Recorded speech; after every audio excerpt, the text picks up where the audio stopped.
Hello everyone, तो आज हम बात करेंगे टीसीएस के Q2 के नंबर्स के ऊपर। तो इसके फाइनेंशियल नंबर देखने से पहले हम जरा इसके डिविडेंड और बायबैक के ऊपर चर्चा करते हैं। तो सबसे पहले बात करते हैं हम इसके डिविडेंड के ऊपर। तो कंपनी ने आज बोर्ड मीटिंग हुई थी, उसमें डायरेक्टरों ने डिक्लेयर किया था, इनका सेकंड इंटरम डिविडेंड डिक्लेयर करा है, जो है 9 रुपये पर इक्विटी शेयर।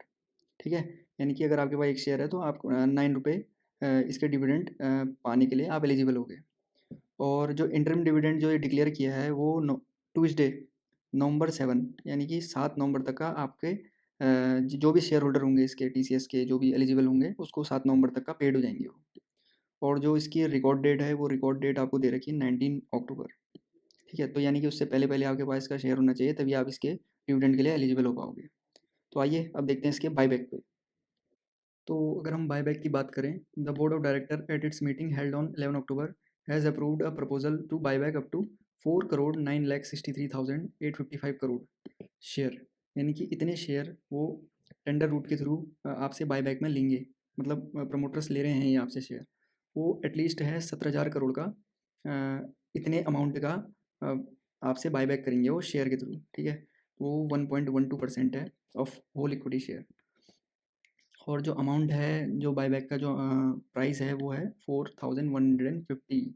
यानी कि अभी से भी अगर देखा जाए, अभी करंट प्राइस से भी अगर देखा जाए तो पूरा पूरा 15% के प्राइस अपसाइड के प्राइस में आपसे लेंगे ये बायबैक के थ्रू। चलिए अब हम टीसीएस के रिजल्ट के ऊपर आ गए हैं। तो जितने फिगर हैं सब करोड़ में गिवन है।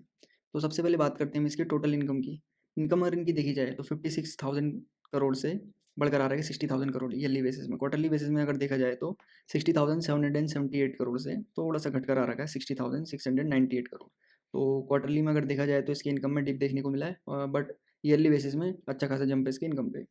अब बात करते हैं हम इसके टोटल एक्सपेंस की। एक्सपेंस अगर इनकी देखी जाए तो 42,000 करोड़ था, वहाँ से बढ़कर आ रहा है 45,000 करोड़ ईयरली बेसिस में। क्वार्टरली अगर देखा जाए तो 45,789 से थोड़ा सा घटकर आ रहा है 45,368 करोड़। तो जिस हिसाब से इनकम में डिप था इनके क्वार्टर बेसिस में अगर देखा जाए तो उसी हिसाब से इसके एक्सपेंस में भी डिक्लाइन देखने को मिला है। बट ईयरली बेसिस में अच्छा खासा जंप है दोनों income as well as expense. अब बात करते हैं हम profit for the period. Profit अगर देखा जाए तो 10,465 करोड़ का प्रॉफिट था, वहाँ से बढ़कर आ रहा है 11,380 करोड़ ईयरली बेसिस में। क्वार्टरली बेसिस में देखा जाए तो 11,120 से बढ़कर आ रहा है 11,380 करोड़। तो जिस हिसाब से इनकम और एक्सपेंस घटे थे क्वार्टरली बेसिस में, बट इसके प्रॉफिट नहीं घटे। तो बहुत ही अच्छे नंबर देखने को मिल रहे हैं टीसीएस के। चलिए अब बात करते हैं हम इसकी अर्निंग पर शेयर की ईपीएस के बारे में। तो उसको अगर ईपीएस को देखें 28.51 था, वहाँ से बढ़कर आ रहा है 31 ईयरली बेसिस में। क्वार्टरली बेसिस में देखा जाए तो 30.26 से बढ़कर आ रहा है 31। तो ईयरली और क्वार्टरली देखें तो इसके ईपीएस भी बढ़े हैं और अच्छे नंबर भी आ रखे हैं। बायबैक भी दे रखा है, मतलब डिविडेंड भी दे रखा है, ऑल इन वन पैकेज एक ही साथ हो रखा है। तो बहुत पॉजिटिव है टीसीएस के लिए। तो ऐसी न्यूज़ देखने में चैनल को सब्सक्राइब करें। Thank you.